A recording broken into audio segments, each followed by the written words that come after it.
Praise the lord. ప్రభువును రక్షకుడైన యేసుక్రీస్తు పరిశుద్ధ నామమునకు మహిమ కలుగును గాక.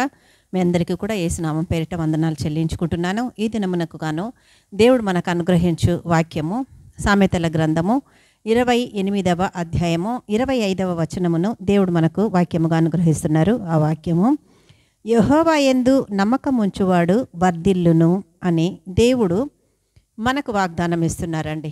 ఎవరి యందు నమ్మిక ఉంచువారు వర్ధిల్లుతారని అంటున్నారంటే, యెహోవా యందు నమ్మకం ఉంచువాడు వర్ధిల్లును అని దేవుడు సెలవిస్తున్నాడు కదా.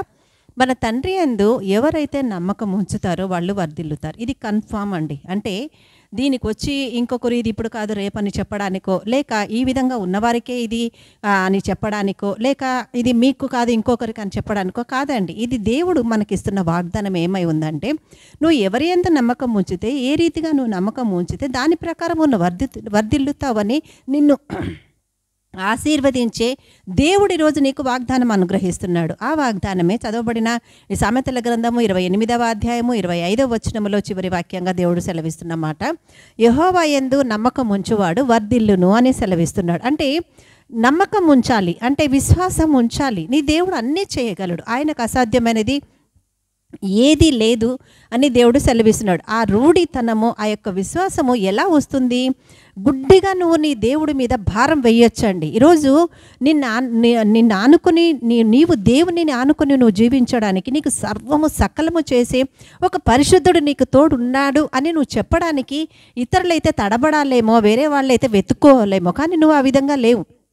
నీ పట్ల ప్రతి కార్యమును చేయడానికి ఆ పరిశుద్ధుడు నీకు తోడుగా ఉన్నాడనని నువ్వు నిద్రలో ఉన్న మెలకువలో ఉన్న నువ్వు సమస్తమని ఎరిగిన ఆ పరలోకపు తండ్రి నేను గూర్చి నువ్వు సాక్ష్యం చెప్పగలవు. కాబట్టి అటువంటి దేవుడైనటువంటి ఆ యెహోవా యందు నీవు నమ్మకం ఉంచితే నువ్వేమైపోతున్నావు? వర్ధిల్లుతావని దేవుడు సెలవిస్తున్నాడు. ఇదే సామెతల గ్రంథములో ఇదే అధ్యాయంలో 28వ అధ్యాయంలో దేవుడు సెలవిస్తూ చెప్తున్నటువంటి మాట, 20వ వచనములో దేవుడు సెలవిస్తున్న మాట, నమ్మకమైన వానికి దీవెనలు మెండుగా కలుగును అని దేవుడు సెలవిస్తున్నాడు. అంటే దీవెనలు రావాలి అంటే దేవుడు నీలో నుంచి ఒక అర్హతను కోరుతున్నాడు. దేవుడు దీవించాలి, నువ్వు వర్ధిల్లాలి, నువ్వు ధన్యురాలిగా ఉండాలి అని అంటే నీ నుంచి ఒక క్వాలిటీ దేవుడు అడుగుతున్నాడు. అది ఏంటిది అని అంటే, నువ్వు దేవునిలో నమ్మకంగా ఉండాలి. అప్పుడే అంటే ప్రతి విషయానికి నువ్వు దేవుని మీద ఆధారపడాలి. కనిపించిన జనాల మీదనో, లేక నీ పరిస్థితుల మీదనో, నీకున్న స్థితిగతుల మీదనో, నీ అవసరాల మీదనో, నీకున్న ఇబ్బందుల మీదనో ఆధారపడమని దేవుడు చెప్పట్లేదు. వాటిని అన్నిటి నుంచి విడిపించడానికి, విడుదలనివ్వడానికి ఆ దేవాది దేవుడు నీకు తోడై ఉన్నాడు. కాబట్టి నీవు నమ్మకం ఉంచాల్సిన వ్యక్తి నిన్ను ప్రేమించి నీ కొరకు దిగివచ్చి ఉన్నాడు. కాబట్టి ఆయన యందు నువ్వు నమ్మకం ఉంచితే దేవుడు ఏమంటున్నాడు?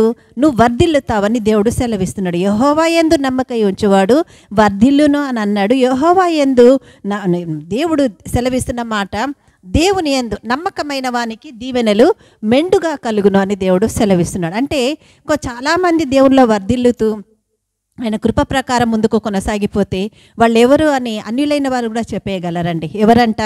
దేవునిలో నమ్మకంగా కొనసాగుతున్న వాళ్ళు వీళ్ళు, దేవుని మీద ఆధారపడ్డ వాళ్ళు వీళ్ళు, దేవుణ్ణి ఆనుకొని జీవిస్తున్నటువంటి వారు, దేవునిని ఆధారం చేసుకుని జీవిస్తున్నటువంటి వారు, ప్రతి విషయంలో దేవుని కొరకు కనిపెడుతున్న వారని నీ గురించి అన్యులు సాక్ష్యము చెప్పగలిగిన ఆ నమ్మకత్వము కానీ దేవుని యందు, దేవునిలో విశ్వాసము కానీ నీకున్నాయా సహోదరుడా, సహోదరి? ఈరోజు దేవుడు సెలవిస్తూ నీతో మాట్లాడుతున్నాడు. ఏమని? యెహోవా యందు నమ్మకం ఉంచువాడు వర్ధిల్లును అని దేవుడు సెలవిస్తూ మాట్లాడుతున్నాడు. అదే దేవుడు నమ్మకమైన వానికి దీవెనలు మెండుగా కలుగునని దేవుడు సెలవిస్తున్నాడు. కాబట్టి నువ్వెలా ఉన్నావు దేవునిలో? ఆయన యందు నమ్మిక ఉంచి ఉన్నావా? అయితే నువ్వు వర్ధిల్లుతావని దేవుడు ఈరోజు నీకు సెలవిస్తున్నాడు. ప్రతి విషయానికి నా పరలోక తండ్రికి మాత్రమే సాధ్యమై ఉన్నది, నాకు కాదు. నేను ఆయన మీద ఆధారపడితే ఆయన నా కార్యం నెరవేరుస్తాడని నువ్వు జ్ఞాపకం చేసుకొని ఆయనలో ముందుకు కొనసాగుతున్నావా? అయితే నీకే ఆశీర్వాదం, నువ్వే ధన్యురాలవు.